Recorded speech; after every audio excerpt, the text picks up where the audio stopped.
बिस्मिल्लाहिर्रहमानिर्रहीम। अस्सलाम वालेकुम फ्रेंड्स, उम्मीद आप सब खैरियत से होंगे। आज हम आपके साथ आलूओं की फिलिंग कैसे तैयार करें वो रेसिपी शेयर करेंगे, जिसको आप समोसों और रोल्स की फिलिंग के तौर पर इस्तेमाल कर सकते हैं। आलू की कचौड़ियाँ और आलू के पराठों में भी फिलिंग के तौर पर इस्तेमाल कर सकते हैं और इससे आलू की टिक्कियाँ भी बना सकते हैं। इसको बनाने के लिए एक नॉन स्टिक कढ़ाई ले लें, इसमें ऑयल शामिल कर दें और लो टू मीडियम फ्लेम ऑन कर दें।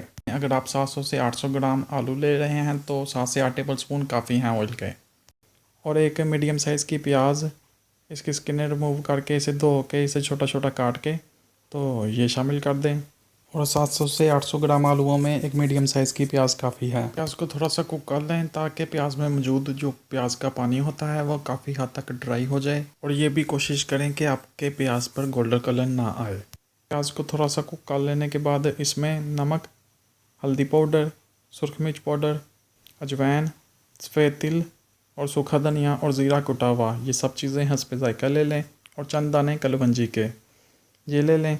ये सब चीज़ें अब कढ़ाई में शामिल कर दें। अब फ्लेम ऑफ कर दें और इन सब चीज़ों को अच्छे से मिक्स कर लें और इनको मिक्स करके 2 से 3 मिनट के लिए ऐसे ही छोड़ दें।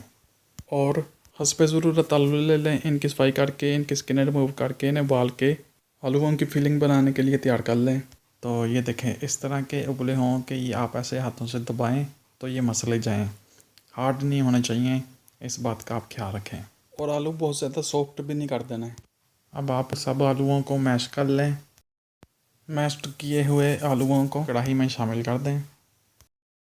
मैश्ड आलू शामिल करने के बाद लो टू मीडियम फ्लेम ऑन कर दें और इनको मसालों के साथ अच्छे से मिक्स कर लें और 3 से 4 मिनट इनको भून लें। आलूओं को 3 से 4 मिनट भून लेने के बाद इसमें हस्बे ज़ायक़ा हरी मिर्चें और हस्बे ज़रूरत हरा धनिया, इनकी सफाई करके इन्हें धो के इन्हें छोटा छोटा काट के ये शामिल कर दें। और अब ये चीज़ें शामिल करने के बाद इनको तकरीबन 2 मिनट और भून लें, उसके बाद फ्लेम ऑफ कर दें। इनको भून लेने के बाद रेसिपी तैयार है।